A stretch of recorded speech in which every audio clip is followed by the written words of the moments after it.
Good morning and welcome to Through the Lens, this 14th day of July 2009. Herb and Rennie Grubb moved into Maris Grove about Christmas time in 2007. My wife V and I followed just about a year and a half later, and in July of 2008. Since that time we've had many delightful dinners with Herb and Rennie on many subjects, including the one that we will discuss this morning.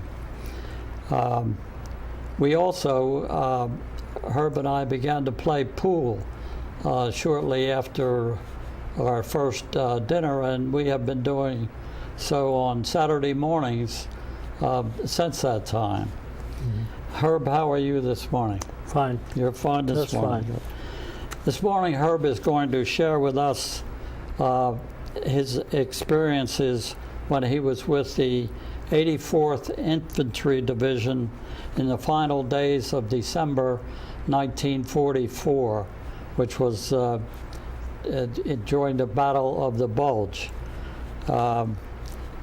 He then, when that battle was over, the 84th went on to eventually to the Elbe River at Torgau and waited to meet up with the Russians.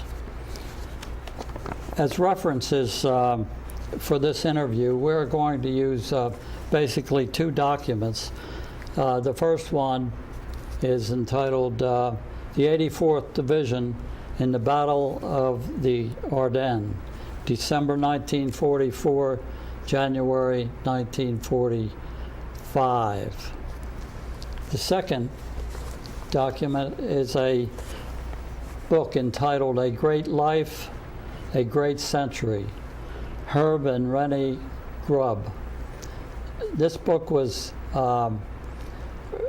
published by Herb's two daughters, and it is 134 pages long, and it follows him from his childhood through the war, through his working years, his family, and finally his retirement from Continental Can in Wilmington, Delaware. Herb, could you tell us a little bit about how, where you got the Battle of the Bulge book? Well, it was given to me after we finished our occupation in Germany, before we were all sent home and discharged from the Army. And it contained a lot of good information about all we had went through. And whatever they don't have in here, my daughter's put in that book. That's correct. Could you tell us how you came to give the information to your daughters for? Well, the two of them, without my knowledge, took all my scrapbooks several years ago, and they took all my, I call them my love letters to my wife, that I wrote every day that I could while I was in the Army, and they took all this information and made a book out of it, and they went to New York and had the book published. They spent a vacation in New York City while the publishers were printing that book. And they made 13 books, and they gave them to me for Christmas in a big cardboard carton. And when I opened it up and found these books, I realized I was looking at the best Christmas present I had ever received. 13 books, and the books were for my grandchildren and my great-grandchildren and my son and daughters. And they all have a book.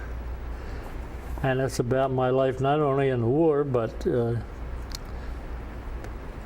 as a kid, and when I lived in Atlantic City. And I got all the information in there about Atlantic City and pictures. And it's just a great book. I enjoy it very much, reading it myself. Right.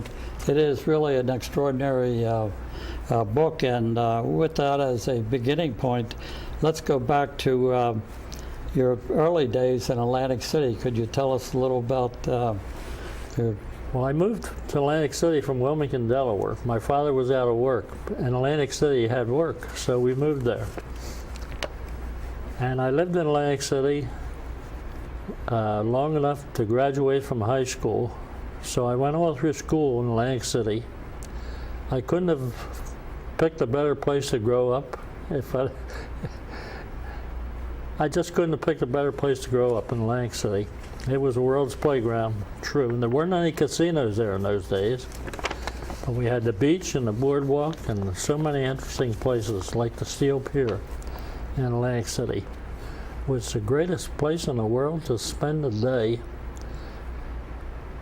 And as a kid, I could get in there for a quarter, spend the whole day on the pier seeing 3 different movies, circus acts, horse diving out on the end of the pier, a diving bell, a game room to play pool, and other games, and there was just so much to do. A vaudeville show had another thing they had, and you just never ran out of time on a Steel Pier. You could spend all day there. It seems to me you related one time you played hooky from school and spent the day dodging your... Yeah, 3 or 4 of us would get together and take the day off from school and spend it on the pier in Atlantic City. Best place to go. Also, as a young fellow, you got into sports at an early age. Yeah, I lived right on Last Street in Atlantic City next to a ballpark. And at that time, I wasn't into any sports at all, but I saw all these people playing baseball over there. So I got involved in baseball, and I don't think I was good enough to play on the Atlantic City baseball team the first year, but by the second year, I thought I was good enough to play on all the ball teams in Atlantic City. And Atlantic City High School had a real good third baseman, and that's where I learned to play real good. So I never did play on Atlantic City High School on account of the man that they had there, the young man that they had there. He was a real good third baseman, and I figured he was as good as I was, and I would never get in the game if I got on a team. But Nick Durago, coach of the Catholic High School in Atlantic City, he came around to my door one time. He had heard about my ball playing, and he had a team in the city league there called the Knights of Columbus. And I was so thrilled to find a man sitting in a car outside my front door when I came out of the house. And I instantly recognized him because he weighed somewhere in the 300s. Nick Durago. Nick Durago. And he had a brother playing on the Boston Red Sox at the time. And he was the coach of the Catholic High School. And he asked me to sign a contract to play ball with the Knights of Columbus. And I did that, and I played with them for 3 years, I guess, next 3 years. And I also played with the Keystone Athletic Club in Atlantic City. And we played ball on most Saturdays and Sundays. So that kept me busy all the time. You also played roller hockey, did you? Yeah, they had an ice hockey team in Atlantic City called the Atlantic City Seagulls, and they played in the convention hall. And so all the kids all over the city had formed roller skate hockey teams. And I naturally had one in my area too, so I played on that team. And I tried ice skating. I tried to play with a team in the ice skating league in Atlantic City, but I wasn't a good enough skater, and they were just putting me on the ice all the time. I was having a rough time trying to play ice hockey, whereas in roller hockey I could play good. So I played that all the time too in Atlantic City.